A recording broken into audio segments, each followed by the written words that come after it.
Welcome to the EthanLive podcast. Today is Thursday, April the 30th.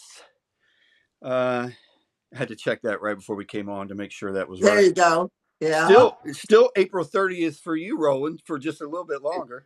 Yes, Yeah, it we're is. we're crossing time zones here. We're really getting bougie. I'm telling you. Today Are you? is International Jazz Day, Okay. Mr. Potato Head Day. Oh my. There's a I couple have to really good say, ones. National Bugs Bunny Day. Bum, bum, bum. hey. National Therapy Animal Day. Oh, Oh, that's a good one. Okay. yes. It is also National Adopt a Shelter Pet Day Oh wow. Perfect. That's a and good one. National Animal Advocacy Day. Wow. Well, it's a Those are good some. day Those then. are some big ones. So we are Yeah. super excited to be joined by Roland, and I'm going to try your last name and tell me whether I'm right or not. Roland Rocchiccioli. No. No. The Italian in Italian we would. My name is Rolando Alessandro Rocchiccioli. But because most English speakers are linguistically, well, certainly in Australia, linguistically dyslexic, we say, we say Rocchiccioli because it's easier. Uh huh. I didn't go with Rolando because I couldn't bear the thought of those who do have that awful Australia saying Rolando. It's, Rolando and Rolando are not the same thing, are they? Ha. Well, that's very much like here in the States, you move around and the accents are very different. Even Well, in it's interesting. Debbie Reynolds was a very great friend of mine, and we were having a conversation one day. We were talking about this very thing, and she loved coming to Australia because of the way she liked the use of the language in Australia as opposed to the use of the language in America. And I know the King made the same sort of comment to the president. president. To, Look at that picture of Debbie. Oh my goodness. yes, there we are. And she said to me, we were talking about the language, and she said, it's funny, we're great friends, and why is the screen gone all funny? What's happened? Oh, Was it just me? I went back to us. I put up a picture of you and Debbie Reynolds, and then I went back to us. Can you Yes, I see it? saw that. Okay. No, and you've come back as sort of pixelated. That's all right. We'll just keep talking. And she did say, It looks very nice. You look good. So but it's so fuzzy.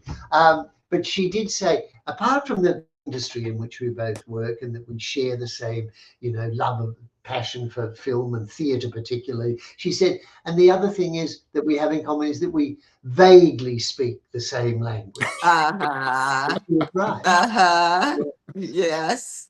And Americanisms, I refuse. When I write as I learned as a child, which was UK English, British English. I Uh-huh. don't use, and maybe because you spell program with one M, don't you? And Yes.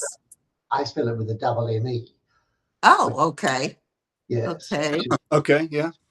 Mhm. Interesting. Spelling is not a strong suit in the United States, so No. we can't mess with giving two M's and an E onto it too. We never get it right. Two extra two extra chances to No, get it wrong. the kids couldn't handle it. No, the No, adults there couldn't are lots. handle it. There are lots of spellings that and Yeah. Americanisms are creepy. They've taken hyphens out of where once we would have hyphenated 6 hours. Now they Yes. don't, because the Americans don't, but the British No. do. But I just, well, and I'm too old to change now. I mean, I've been doing it for so long, and Americanisms have crept in so much. It's very difficult. Yeah. We take shortcuts. Mm, yes, Have, I have you know. have you spent a lot of time in the United States? I have, yes. I've lived in New York and I lived in Los Angeles, and I've worked and done bits and pieces there, television there for Australia. So I'm very European. I like America, but I am European. My natural inclination is for well, Italy particularly because of course Oh, my father okay. was Italian. But I just find that I'm easier with. I find it easier to work in Europe and in England than I do in America.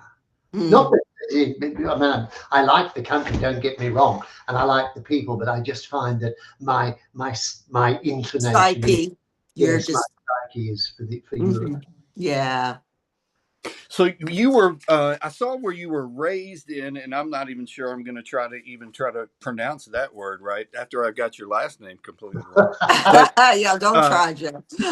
it was Gwalia. Yes, Gwalia is that's very good pronunciation. Oh, Gwalia is the ancient Welsh for Wales, and it was a small gold mining town, 147 miles northeast of Kalgoorlie, which is the richest 2 square miles of gold-bearing earth in the world. oh, wow. My father was an underground machine miner, and I Oh, grew up in a little gold mining town, which was 60% Italian, 20% Yugoslav and other Europeans, and 20% British. So I grew up in what was ostensibly an Italian village, located, transplanted from Italy to Western Australia. And the manager of the mine was a man called Herbert Hoover, who, oh, who that went name's familiar. very familiar, who went on to become 31st or 33rd president, I think 31st president of the United States of America. He was a young man based in Kalgoorlie, and he went to Ah, Victoria and managed them and opened the mine there. But he was having trouble getting the Brits to work because they said the work was too bloody hard and too bloody dangerous, so they wouldn't do it. So he went to Italy, to the north of Italy, to Bergamo in Lombardia, and Herbert Hoover started the largest mass migration of Italians to Australia, which is indeed how the Australian population came to be in Western oh, Australia. oh, how fascinating. Wow. Okay. Extraordinary. And Yeah. I went away to boarding school. And my father did something. My sister had gone to boarding school and things were different. And then when it came time for me, and I was talking about this on the radio just the other day, I wonder whether a parent would do this now. My father sold his only asset, which was a corrugated tin and hessian and plasterboard house, for Oh, £250 so that I could go away to boarding school. And he rendered himself, I mean, he obviously rented, but he rendered himself homeless as a consequence. He no longer owned a house. So, oh, renting wow. tantamount to being homeless per se. And I wonder whether a parent would do that in this day and age. No, that's a Yeah, big right. sacrifice, boy. Yes, That's a sell your house. Yes. So yeah.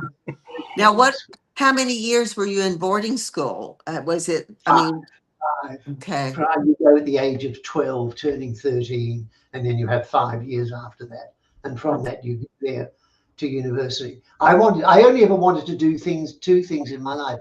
I wanted to be on the wireless, or I wanted to be a teacher. Oh, And so I auditioned for the ABC, which is the Australian Broadcasting Corporation Commission, as it was in those days, and it was similar to the BBC, the same sort of standard as the BBC. And in those days, and it doesn't apply now, but when you auditioned, you had to have a working knowledge of 3, preferably 5 languages. oh my I know, goodness. it was a really tough audition. And I went and I auditioned, they said the first time, and they said, well, your Latin, your French, and your Italian are fine. Go away, your Polish, your Russian, and your German are not too good. So go away and come back. Oh my, I went oh back. goodness. I know, and I did the next audition. They said, well, that's fine. The Polish and the German are okay, but your Russian's no good. Go Oh, away. You will pass, but come back. So it took 2 lots of 3 months, and then I finally got the job. But it was the days when if you mispronounced a word on air in those days, they pulled you off the air. You're back in the classroom until you got it right. It was a oh very my. different style of broadcasting. There wouldn't Now, be anybody on, there would be no one broadcasting now if they you're did quite that. right. It's a bit like that in Australia. If you said to them, you need 3, 3, preferably 5 languages, they'd all be out of a job. Oh yeah. Well, now you don't Definitely. even have to Wow. get just the words right. You don't even have to get the story right. You just throw No, something you Yeah, out don't. there. there you go. You That's make true. your song, don't you? It's fascinating how broadcasting has It's changed. And changed. information and disinformation. And I remember the announcers at the ABC, I just remember this, wanted to march in the moratorium for the Vietnam War, because Yes. Australia was very involved, and we didn't quite understand why we were involved, but we were. And there was the studio supervisor was a man called Ian Wynne, and he was about 6'6", and he was like a praying mantis, and he had a ferocious intelligence. Every 2 years he would go to England and compete in a crossword puzzle. I think it was the Spectator crossword puzzle, which was the most difficult in the world. He mostly came second. He didn't win. But the announcers said to Mr. Wynne that they wanted to march in the moratorium. He said, yes, of course you must. It's your right.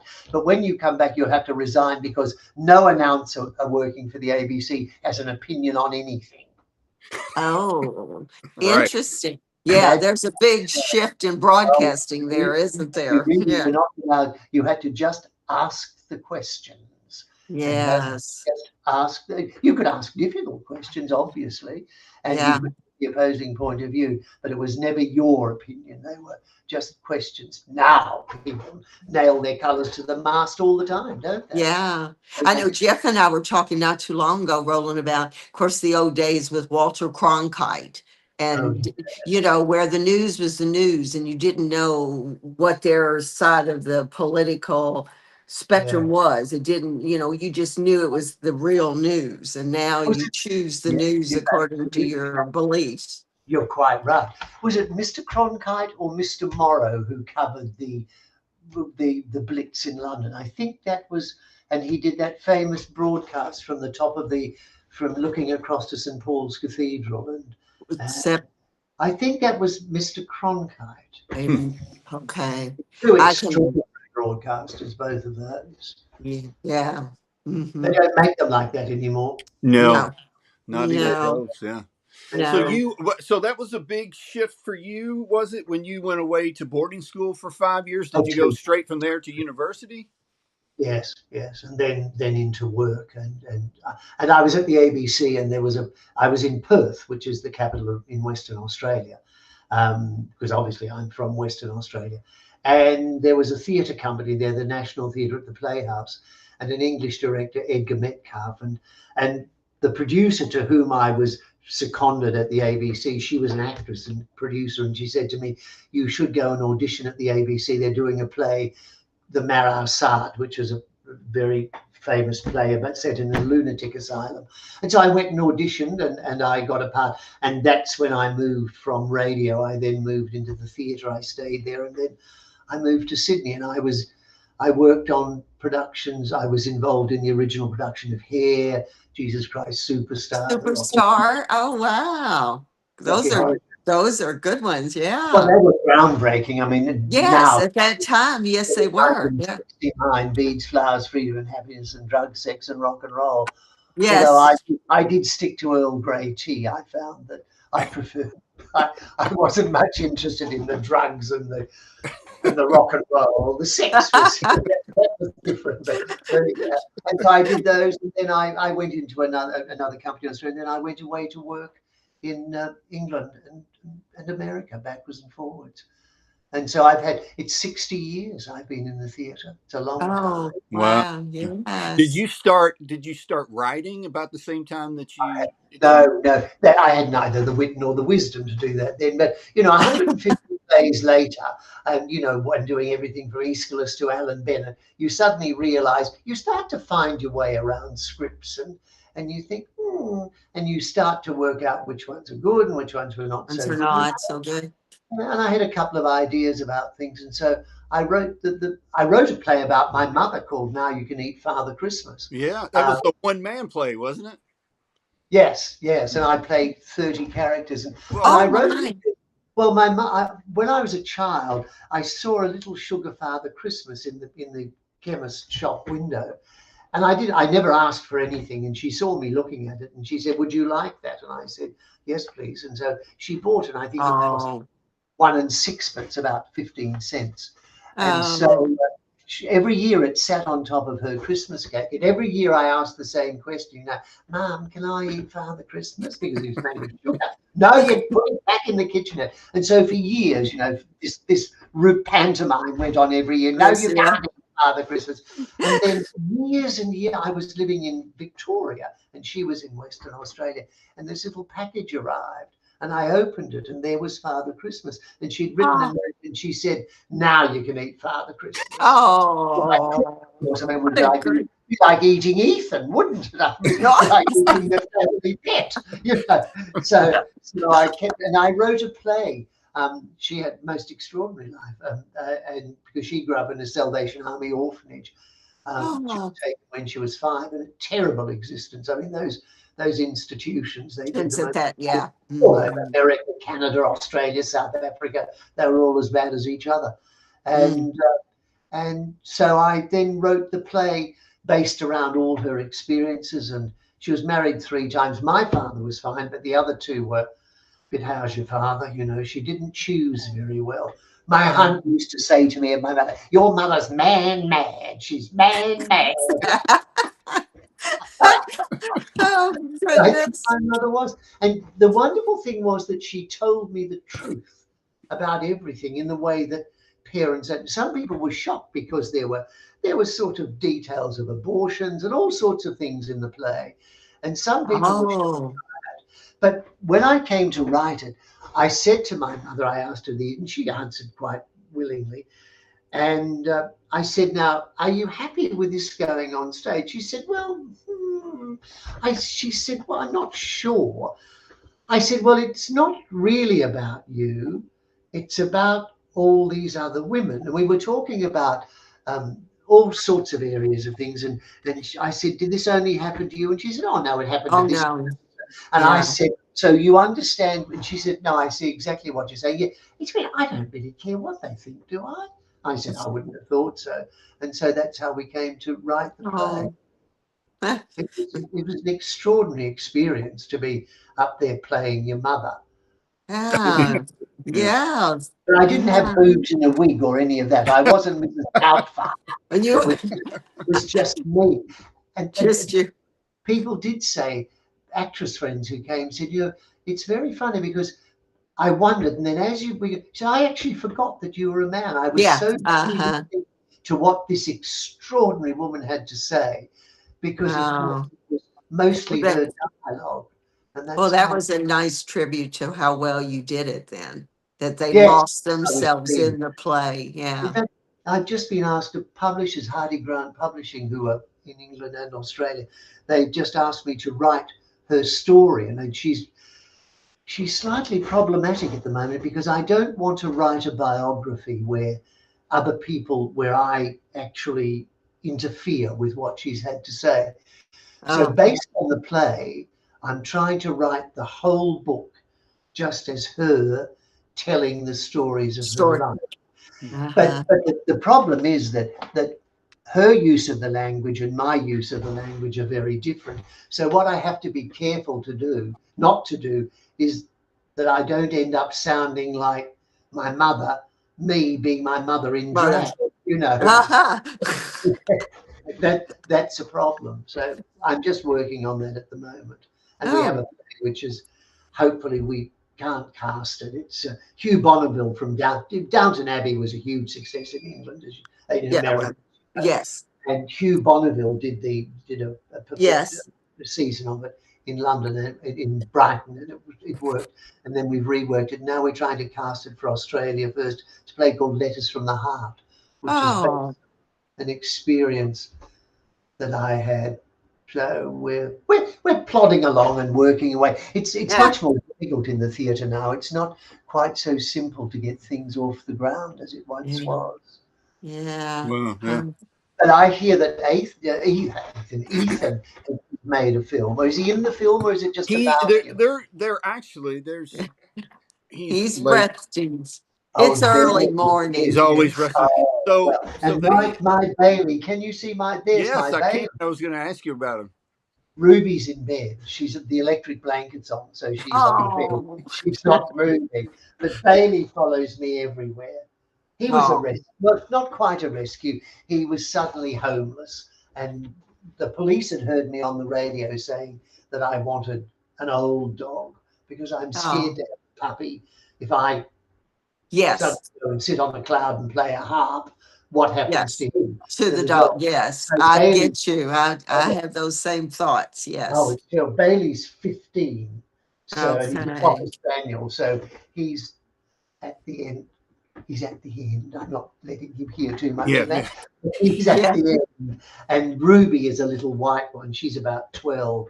And she is absolutely pointless. She has no reason to exist except she's a lap dog and she takes it very seriously because Well, she takes her that's job, you know, well, she's sweet. So, and the yeah. police heard me and they phoned me and said, "You want an old dog? Well, we've got two for you." So they sent me Oh, photographs and I said, "I'll have both of them." So they've been with me for 18 months now. well, that's wonderful because they Yeah, need homes too. they Yeah. do, don't they? Yes. I Yeah. must say, I do get emails from America from various of the animal support places, you know, Uh-huh. pounds and people who do good work. And you do read the most appalling stories of what Yeah. Hmm. people do to animals.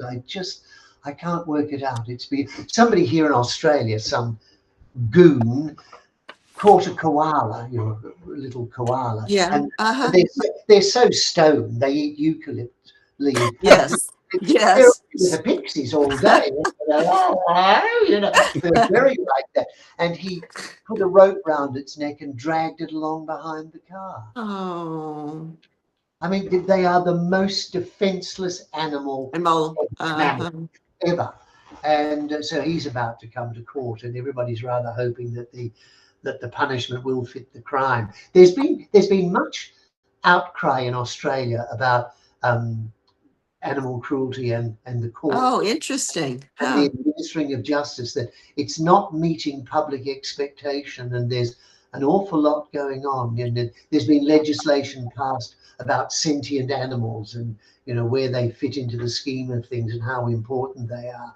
I mean, I'm convinced there's a PhD in the relationship between man, woman, and dog. It is quite extraordinary. Well, you and Mhm. me, I mean, that is an extraordinary situation. I was Mhm. watching that video again, the story, you know, where he was in the towels and lifting him Hmm. around and all. Yeah. But he just took to you. Suddenly he saw your ugly dial and thought, that's Yeah, the one I want. he did. Well, He did. it's interesting. Wonderful, isn't it? That he just suddenly went for you. Yeah. He did. Yeah, there was something there, and I kind of knew, and I think I told you at the time. I just when I saw him, I just knew he was mine, even though they were telling me he's probably not going to live. I just knew he was mine. And one of the things that we have done, since then, since we last spoke, I'm sure, is we started a nonprofit in Ethan's name called Ethan Almighty's Blessings, and we raise money and pay vet bills for people that can't afford it so they can keep their animal in their home. We work Yeah. with our local government here in Louisville, Kentucky. And the last Sunday of every month, we do free spay and neuter for the community. And as the other thing that we do is, since we last spoke, we were working for several years to get Ethan's Law passed in the state of Kentucky.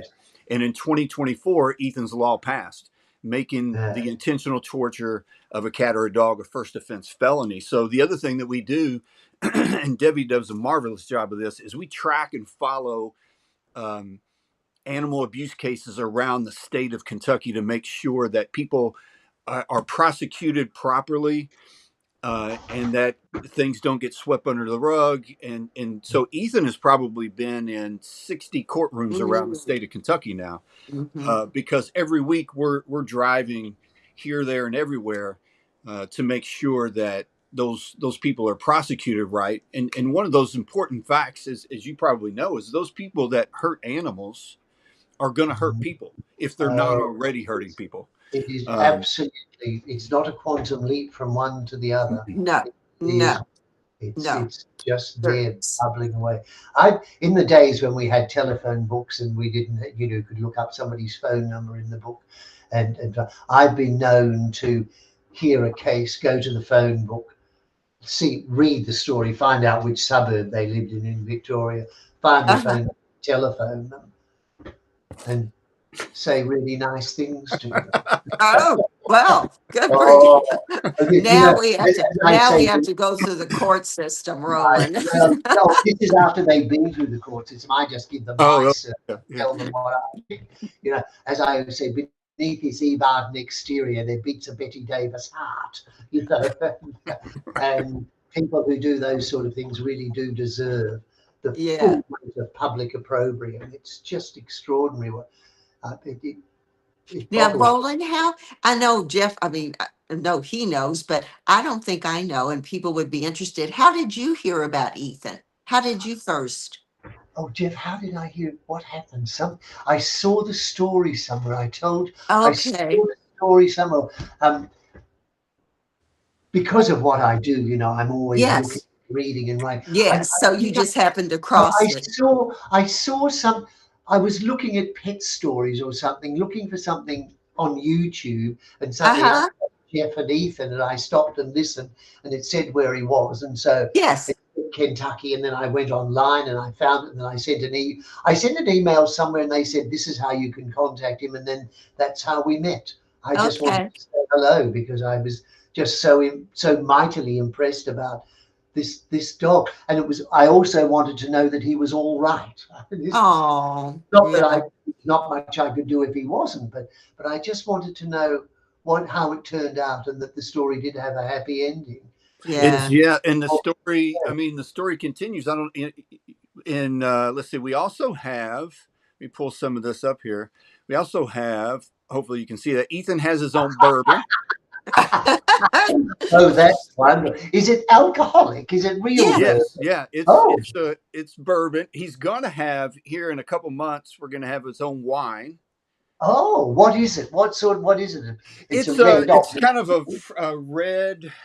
Uh-huh. I'm not a red kind of a fruit Yeah, wine. we're not It's a wine blend. connoisseurs. No, I'm not either particularly. Oh, how But wonderful. these are all fundraisers for the 501(c)(3). Ah, Yeah, so Mm-hmm. it all goes to, back to helping animals again. And of course, we were talking earlier, for a couple years now, we've been working on this movie. Some folks from Los Angeles reached out and wanted Yeah. to wanted to make this movie. And so for several months, there's a wonderful lady named Tani McClure, uh, and we went back and forth. I would send her information, and she started writing the screenplay, and yes, it came together, beautifully. As we have both sort of told each other over the years, it's not a documentary; it's a dramatization. So, Mm-hmm. there's a few liberties being taken to help move the story along, but really, it's about Ethan being rescued, and then the journey trying to get this law changed in Kentucky. yes, And it's been a process that's been going on for a couple of years. As you know, it takes a long time to get something like that. Years, yeah. yes. But they just got in town this 2 days ago, and they will begin filming in about 2 weeks. How All of it is wonderful. Oh, being filmed in Kentucky, which I was pretty happy about. There was a time we thought some of it might be filmed in Los Angeles. It's all going to be filmed in Kentucky, and it's going to be a really really cool thing. So we can get his very story out excited. to even more folks, get the word out about what we're doing about animal abuse, and hopefully, make a even a bigger difference in some animals. Uh, Yeah, Yeah. so very exciting. yeah, it's Well, very, very cool. it, it could easily, I mean, there's no reason it shouldn't be a success. There's the famous Australian film about Red, the dog that they've made here, Yes. which is sad, except it's sad at the end he dies. Uh, That's the worst part of it, these uh, He, unhappy ending. But it's a very successful film. And I yeah, think they've now made one Son of Red or something, and it's a similar sort of thing. And people love it. Well, oh Elizabeth yeah. National Velvet, of course. I yeah. mean, people. Oh yeah. Oh And yeah. June Yeah. Lockhart always used to introduce herself, but I knew her quite well. She'd say, I'm Lassie's mother.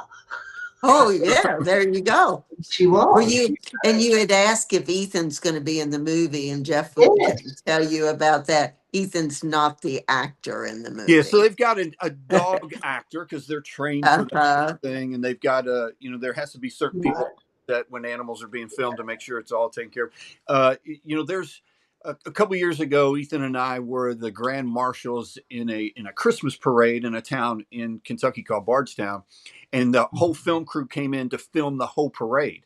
Came from Los Angeles to film this whole parade because that'll sort of be the culmination, sort of the ending of the movie. So the thought would be there at the end, you've got the person that's playing me and the dog playing Ethan, and it sort of transitions into the real me and Ethan. And then at the end, we'll have through the credits, we'll have real pictures and real videos of the story. So it's going to be really exciting. I hope George Clooney or somebody is playing you. No, that would have been good. Not even close. But there are some really good folks that that agreed to come on. And what I liked most about them was they were all animal. And as you look into them and you look at what they're doing, either on social media or in their, outside of their, sort of public life, they're doing a lot of stuff with animals. So there's a guy that's playing me. His name is Sean Patrick Flannery. He's been in some Young Indiana Jones and some soap operas here in the States. And then Selma Blair and Trevor Donovan and Brandon Routh. There's some good folks in there that are doing good things with animals. So that's another thing that was important to me to try to get that story out there. I think it's a wonderful thing to have happened, and it will introduce a whole lot of people to Ethan. And also it tells, it's the thing of telling people what to do from this. It hopefully sort of distills out, and people will start to be much more aware of the cruelty to animals that exists in the world. The thing about donkeys, I mean, you see all these big fat people sitting on these poor little donkeys, at Petra and places, and trying to climb up with these people sitting on their backs and all of that. If you want to go climb up on your own, right. There you go. There should be a weight limit, right? There should just a limit. No sitting on donkeys, poor little things. I'm told they are the worst treated animals in the world. Oh, how sad. Yeah, beasts of burden, and the terrible things. I adopted a donkey here. There was a woman who adopted, who went out picking up all these donkeys, had lots of them on her property or whatever, and people adopted them, and I had my own dog. They're so sweet and friendly, and they love you, and they're an animal, and they're treated so badly.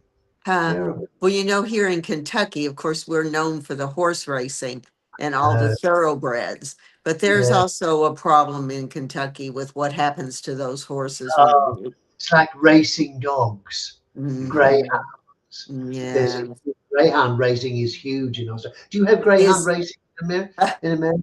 Yes. And those greyhounds, they shoot. Oh, it's appalling. And so greyhounds now, you see lots of people out, and I'm always saying, is your greyhound a rescue? Well, they all are, of course, but just an excuse. And I say to people when I stop and talk to them, you realize, were it not for your dog, I wouldn't bother speaking to you.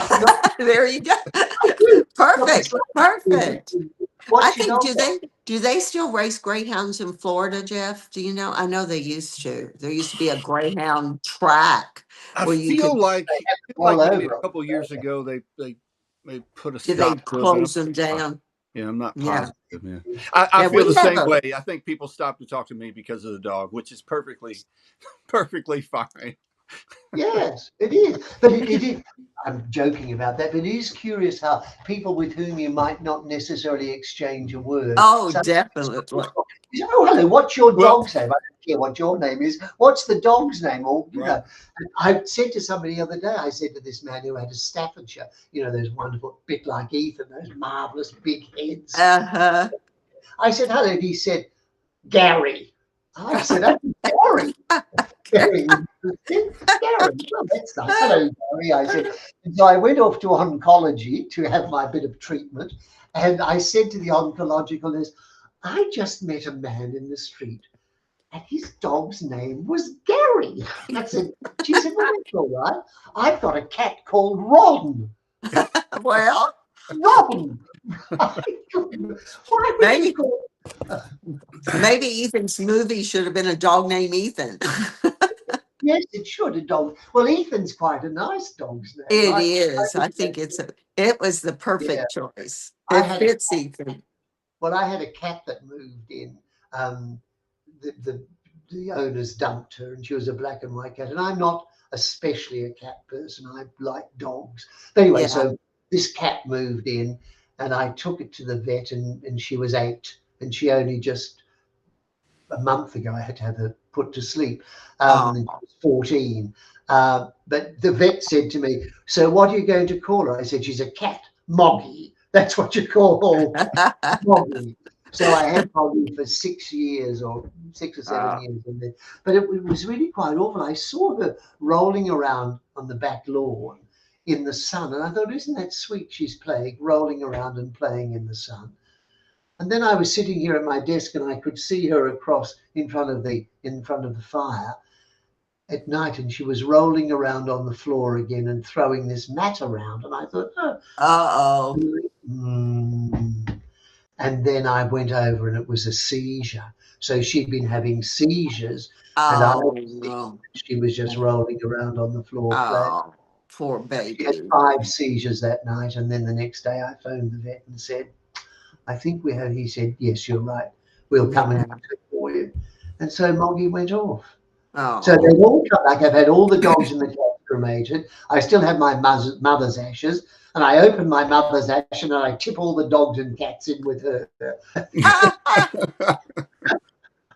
What am I going to do with her? They have to go. She loved dogs and cats. She always had dogs and cats. So now I'm going in with her, and then we're all going into the ocean. There you go. Sounds perfect. We all go swimming together. There you go. Well, I've said several times that, Ethan has, since we adopted him, has accomplished so many different things, whether it's a law or a movie or helping people.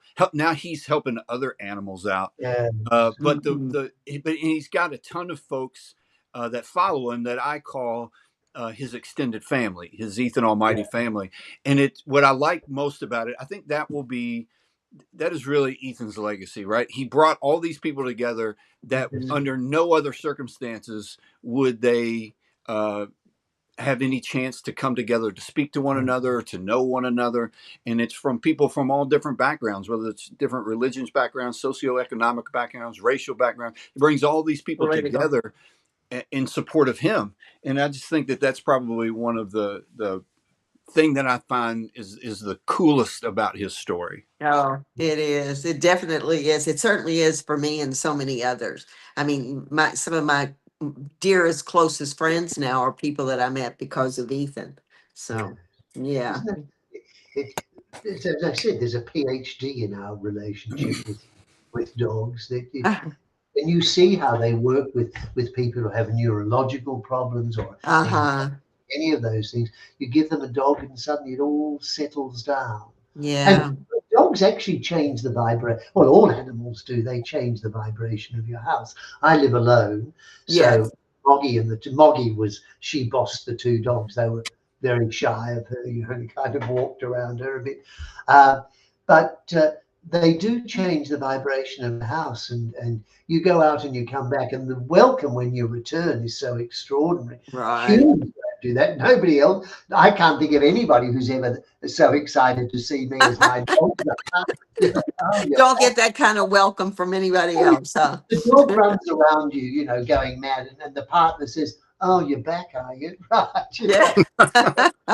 Like, you're home. Okay. Oh, no, it's not that. You're home. As if you shouldn't be. Yeah. It's very true. So you also wrote I wanted to touch on the book that you wrote Yes. and it was a memoir.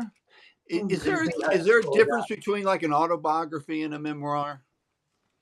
well, not well. I suppose so. It's only an autobiography in that it takes a period of my life. Right. People said to me, oh, why don't you write out all the stars with whom you've worked? And I said, well, firstly, they're all dead. Yeah, So, well, I get that. well, it's true. We'll come back to the book, but I did a luncheon for a whole, for 300 or 400 women, young and old, young, middle-aged, old, and whatever. And I was talking about, Zsa Zsa Gabor and Joan Fontaine and Doris Oh, Day and Debbie Reynolds and Diana Dawson, a whole lot of big stars, Audrey Hepburn. And, oh my. and there were a couple of young girls sitting at the table down, and I could see out of the corner when I was watching them. And so I told a funny story about, Audrey Hepburn. Nothing. And I thought, it's interesting. And then I told some very funny stories about Zsa Zsa Gabor. So I Yeah. said, darling, do you know who Zsa Zsa Gabor is? No, they said. Oh. I said, do you know who Doris Day is? No. And so we went through this whole string of women, and you suddenly realize that it was a time and a place, and the moment Yes. passes. You do it all, and it's wonderful at the time.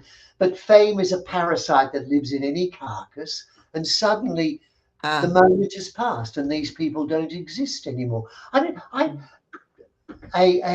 a director friend of mine was taking third-year drama students. They're about to go out into the business and start working. And he mentioned Joan Sutherland, the Oh. great soprano ever. I mean, Uh-huh. someone extra. And he said Dame Joan Sutherland. And he was aware that their eyes Just started blank. turning like windmills. They had no idea. And he said, you do know who Dame Joan Sutherland is, don't you? And there was a silence. And then some callow youth at the back of the room sort of tentatively put his hand up and said, didn't she used to sing a bit? Oh, just a bit. Yes. She used to sing a bit. And Oh, he wasn't being disrespectful. It's just she Joan just didn't know. Sutherland has no part in his life anymore. I talk about Sir John Gielgud and Sir Michael Redgrave, Oh my goodness. all of those. Now, I'm old enough, Roland, that I know all these So people. young actors don't know who they are. So you Yeah. see, what's the difference between a biography and a memoir? So people said to me, oh, you end it all when you go to boarding school. And I said, yes, that was the interesting bit. After that, I did what a lot of people have done. I mean, I'm not the first person who's gone off and, Sean Connery came from impoverished background and look where he ended up. And, lots Yeah. of actors who come from very poor backgrounds and not particularly well educated have ended up in the theatre and big stars. So I wasn't doing anything extraordinary in my work. Good work at the top of the tree most of the time. But not extraordinary. So I thought that the years when I lived in the gold fields, the domestic violence and all of the things that I saw as a child were important. And the book did sell very well, and it was shortlisted for the Premier's Award in the state of Victoria. And I read it on the ABC, and it's the first time ever that you read a book at bedtime or whatever it's called. They have it similar in America, like radio plays and whatever, as they used to. And we did it. I think we did 35 episodes or something. And then such was the response that they played it again immediately. And that's the first time they've ever done it. It wasn't because it was about me. It was about that little white-haired boy who grew up in the desert in a time and a that place time. that Herbert Hoover created. And it's the like of which the world will never know again. But I was fascinated that, cane cutters from Queensland contacted me, and all sorts of people reached out to talk about this little boy, not about me, this little boy. And as I say in the book, if I were to meet that little boy again, I would recognize him, but he wouldn't recognize me. That No. gone and things have changed in my life. Well, we are what we are by performance, aren't we? We become what we want to be, given the opportunity we get. And I think that's what happened. And so I just wrote it as I recalled. I passed no judgments. I just simply told the story. At no point did I say I didn't like him or I liked her or I felt unhappy. I didn't do any of that. So when you say the difference between a memoir and a biography, it's like I was saying to you about my mother's book. I don't want to interfere with her voice. I want her to tell her story, and she left me several hundred pages of notes about her life. She wrote it down. Oh, It starts, there's no capital letters and no so it's one long sentence for oh, 200. a run-on sentence, huh? I have to try and make sense of it, but it is, and it's when you get the truth of somebody that it becomes much more interesting. When other people start telling me third hand, I'm not interested in what you think about him or what I think about her. I want to know what she thinks, and so that's what. And the same with my book, And Be Home Before Dark.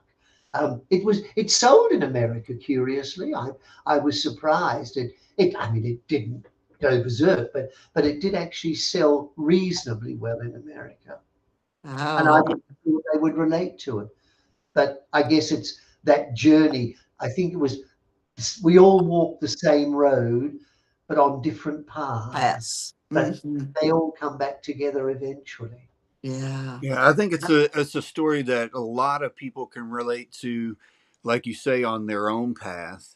And it's like Yeah, it's a little bit like, I would when we adopted Ethan, and I yeah, would get letters and cards and emails from people around the world telling me how Ethan's story had helped them through something in their life, or it helped them overcome an obstacle, yeah, or something with a family member or cancer. Or there were just so many. There were times when you could only read 3 or 4 of them at a sitting because a lot of them were so very emotional. And yeah, it's one of the things that Tawny has pulled into this movie are these 2 or 3 intertwined stories of how Ethan's sort of inspiration sort of helped them through a difficult time in their life. yeah. And so people relate to that kind of stuff in their own way, in their own sort of Yeah, life. definitely. It's interesting you say that because we hear so much about how social media has affected, and it does indeed. I mean, I'm not on any social media. I'm on Facebook. If you want to cross my palm with silver, contact me. But if you don't have any money for me, then I'm not interested in hearing from you because I don't need any virtual friends. I have enough friends of my own, and God knows it's difficult enough to keep up with those and because friends require a great deal of effort, if you're really serious about somebody as a friend. But you get these sort of letters, and I get letters from people, That telling is, their stories, and you realize that not much has really changed. There's an awful lot of flurry going on and people saying that everything has changed and misinformation and disinformation and all of that. But at the end of the day, there are an awful lot of people out there who are just nice, good people people. who are not necessarily getting the easiest run in life. And I think Yeah. that we need to be aware of that.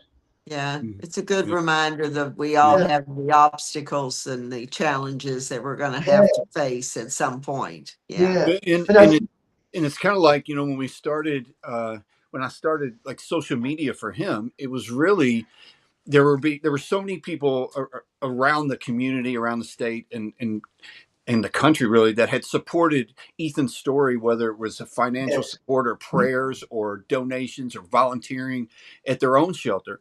And I really just wanted to give back to those people and show them what what happened with their kindness and how yes. that affected this. And so That's, the message has always been spreading kindness. That's why we yeah, end every post with please do something kind for someone today, because the world, especially the social media world, has become so negative, and social media online generally is the worst version of people's their selves. So just Themselves, just yes. spreading kindness, and sometimes a kind word, a kind act. You never know what that person next to you, behind you, in front of you is going through, and sometimes a kind word just could Can really make all the inspire them in difference. their day. It's So it, and there are lots of people out there. I did a program called The Footy Show. I'd just come back from living in England, and a friend of mine is a very famous television personality here, and we'd worked together on television a lot. And he said, "We're starting this thing called The Footy Show." Which is a whole lot of footballers. Would you like to be on it? I said, "Oh, yes, please." And he said, "And I'll pay you." I said, "That's even better." So this program was the Footy Show, and it was a real sport program, football and talking the games and all every Oh, week, and it wasn't a some of all the elite athletes were on the show. I met everybody as a consequence, people with whom I might not have had contact. I met them through being on the Footy Show for 10 years. But oh, wow. it was interesting on trams because I take public transport. I don't drive. I'm the worst driver in the world. I mean, and I had a license, and a driving instructor said to me, "Do you like driving?" I said, "Oh." He said, "Well, I have to tell you, you're a menace on the road." He said, "Don't concentrate." And I said, "What would Oh, you do if you were me?" He said, "I'd give up driving." And oh, so wow. he was right. I'm not even sitting there. Somebody else can Oh, do it. I can look around. I'm not interested. And if you have enough rich friends with fabulous cars, they come and pick you up. So oh, that must be what I did wrong. that's right. You didn't play it right. But I didn't. getting on the tram, and you'd see these.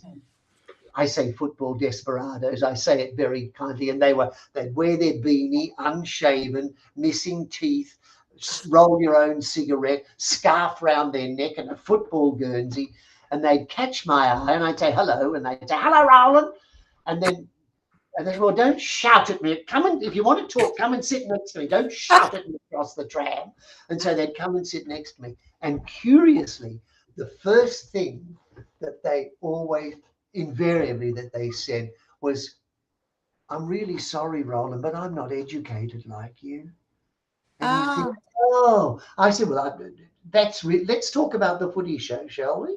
Let's talk about football." And that was the common ground. yes. And they saw that as an opportunity to speak, and I don't say this with any sort of big-headedness. They saw that as an opportunity to speak with someone with whom they would normally have Normally not speak. absolutely no Mhm, contact. I hmm. mean, how mhm. working in the theatre, how would I wouldn't come into contact. They don't come to the theatre. They don't come back to see you backstage. So you're not going to make any contact with them. And it was the Yeah. best thing I ever did. I was suddenly open. I suddenly met a whole audience of people with whom I never would have had any contact. And they really did appreciate what you did, and they liked it, and they wanted to talk with you about it. And as you were saying, do something kind for somebody. And the nicest thing people have ever say to you when you're on television is, "Oh, you're exactly the same off the television as you are on the television, aren't you?" And you say, "Yes, because that's who I am. I don't go on there and make it up. If Like, I'm doing something, I'm playing a character, clearly. right. If it's But me, otherwise, it's this is you. what Yeah. I'm really like all the time. I don't Right. I don't suddenly get off here and start kicking the dog or hitting the cat. Yeah. Right, I am what I am. And I Right. think that there's not enough of that in the world where Yeah. people actually want to take the time to be with other people. And Yeah. it happened. So I had not a lot of money from working there. I had about 1.6 million, and somebody pinched it all. And Oh. I ended up with 16 cents in the bank. So Oh. I lost everything and on the brink of homelessness, absolutely on the brink Oh of my. homelessness. And fortunately, I mean, I rang one of my friends and said, "I've got this house and you've got the rights to my play." He said, "I'll just buy the house for you. When we do the play, you can pay me." And now, not Oh, everybody has a rich friend that they can phone, or rich friends that they can phone and say, "Darling, can you buy me a house? I've got four." yeah. No, don't have any of those either, No, you Roland. don't. Not a lot. We don't. And so you're very lucky if you do. And you suddenly realize that there are lots of people out there who are in very difficult circumstances, not Right. necessarily of their own making. And And our lack of regard for each other is really awful, and we need to do more about it. It's why, your life with Ethan is absolutely an example of what can be done if you Yeah. commit yourself to something and you look after an animal, and it gives love back in return. I had to stop watching you the other night because he was so skeletal that I couldn't look at it again. I'd looked at it once, I just couldn't look at it again. I thought, no. Yeah, it's hard to look at, This is isn't it? too distressing. This is too distressing. I know that he's happy and well now, and that's all that matters. Yeah, and we see, now we follow these abuse cases around, and we see so much bad stuff out there. That's some of that is very difficult. The things you go into court and you hear, or videos that you see, and it makes it difficult. I mean, the only reason there was a long time ago, many years ago, I said, okay, this is going to be way before we did sort of the stuff we're doing now. I'm going to set these pictures aside and not ever look at them again. This is going to be the last time we're going to put these up there. And I can look at them now because I know how the story ends, and so now part of why we do what we do is to give those animals that were abused, give them their name back and give them their story back. It has become Ethan's name is on this law, but that is now our responsibility to give back to these other animals that have been, abused or suffered in some way. And it's it's one of the reasons why we started the mission of what our nonprofit does, is because those animals become part of your family. And what is the worst? I mean, to know that there is help out there that could help your sick animal, and the only thing that prevents that is financial, monetary stuff. And like, who wants to go through that? So we started because I saw so much of people either having to surrender their animal or euthanize their animal just strictly because of cost, not because of care, because they, something happened in their life, or they've had a bad circumstances, their car broke down, or their air conditioning went out or something. And they don't have the money for this particular thing. And so it was one of those things where we just said, let's step up and see if we can help those people keep the animals in their home where they belong, because they're part of the family.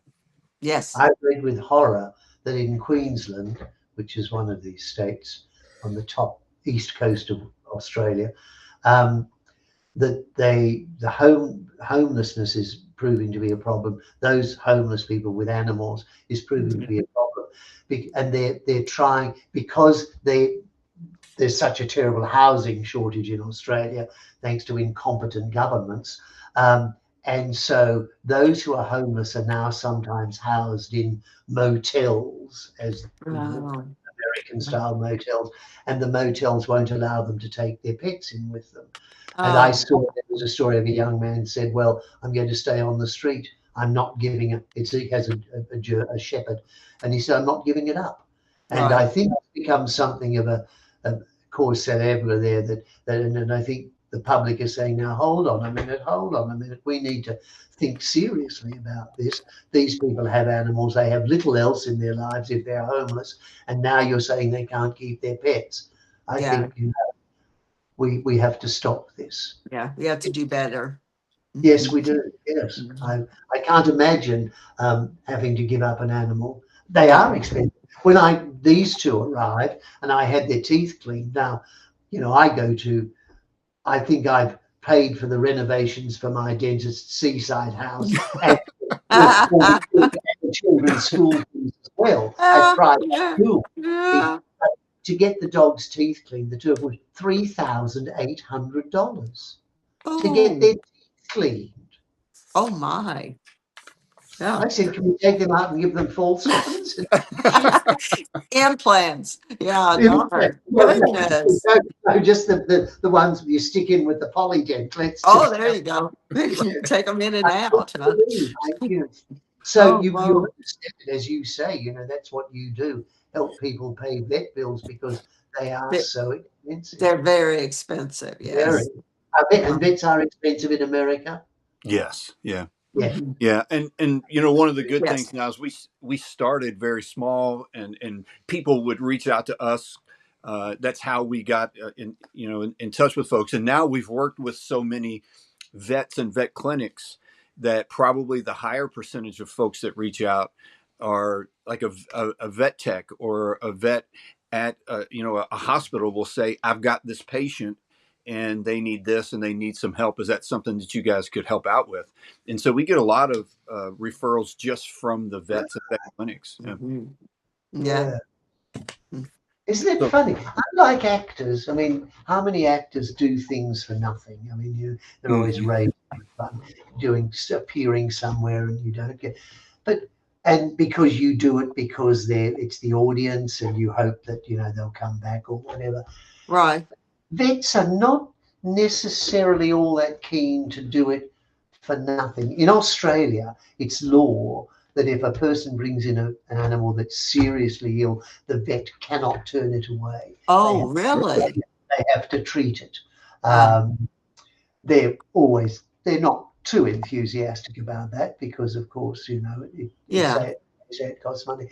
But I think sometimes if you're making a good living, your work is the rent you pay for the space you occupy on Earth, and I think occasionally Oh, you've got to yeah. give a little back to other people.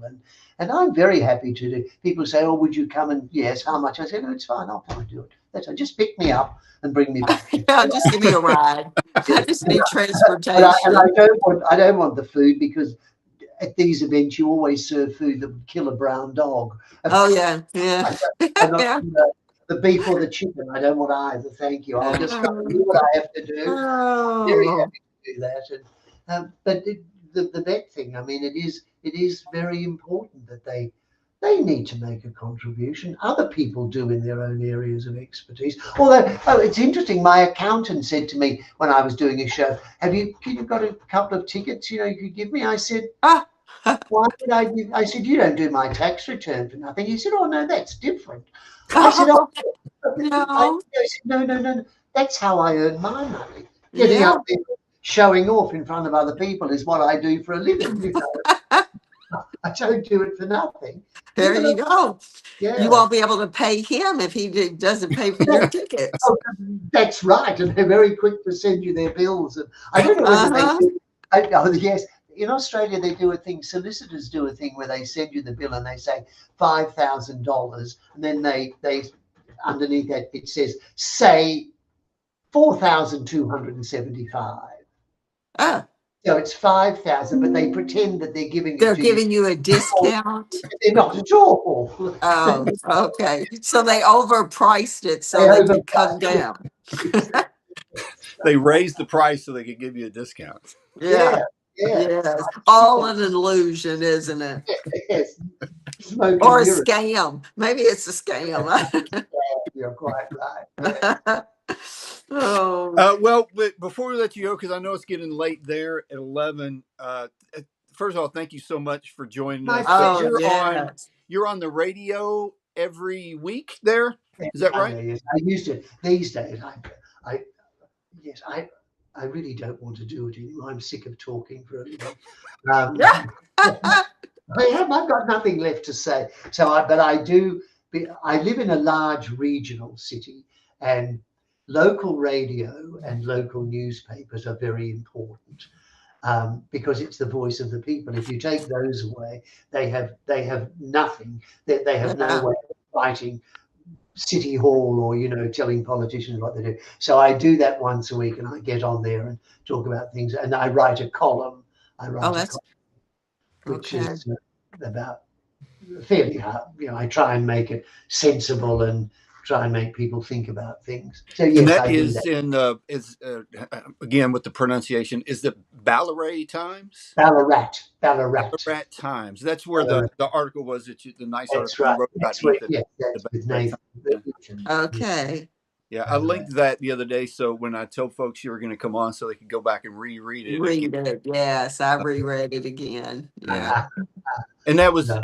that was very kind of you to reach out several years ago and write that. We were very honored and thrilled. Not at all. And No. it was just it's another reason I wanted to catch up with you to see what you've been up to, but to also tell you all these the cool things that Ethan has still been up to, and we're still continuing this journey to move forward. Yeah. Yes, I just hope that after the movie he doesn't turn into a footlight fanny. He'll be starting to put on side, but I shouldn't say fanny because that means something quite different in America, doesn't it? I think he'll be the same. Like I think, this is, we go into courtrooms. I show get me him the same. once more. Oh, look at he hasn't moved. No, he's still there. And we've got, I he's, don't know if I can It's turn. like my Bailey. He hasn't moved either. He's just sitting. yeah, yours is ready for, he's Yes, he gonna, is. Mm. Usually Yeah, he won't so sleep on the we've got, I just redid, I was going to try to turn the camera around, but I don't think I know how to do it while we're still recording. But, I've just redid, he's sort of got a room here that has all these proclamations and awards and all those awards things from here. all these different places. It just Yeah. fills up these two walls here. But I mean, the most important thing is we're, at this point, we just want to give back and continue the kindness that's been shown to us, and hopefully this movie will be another way to open some eyes that haven't seen Ethan's story and to recognize the importance that relationship between, people and animals, and just pass along that kindness and how you can help an animal. And we go around to different places, sometimes even to schools, sometimes, and talk about, educate even kids about how you treat animals. And this is how you care for animals. That's where you have to start. So, You have to start at right. school. Yeah, Absolutely. they have to learn young. How So, they should and should not behave. yes, You don't do that. There's no point in talking to those who are already doing it. exactly. They're not going to unfortunately change. It's like domestic assault, and I know we're going to end, but I was just saying to somebody the other day, I seem to recall when I was a little boy, not that I did, but you'd hear mother saying, little boys don't hit little girls. Stop that. And you grew up knowing that little boys don't hit little girls when they're playing. And I recall that on school buses, school boys had to stand up for school girls and give them. So the girls sat down and all the boys stood up. And I suppose that Me Too and all of that, now that would be considered politically incorrect, would it? Boys standing up for girls? You probably hip and shoulder. What do you do? Hip and shoulder them out of the way and take their seat. Is that how it works? I don't know. I think if we went back to some of those quite solid mores that we lived with and which made life a little more agreeable, we might be a whole lot better off. Yeah.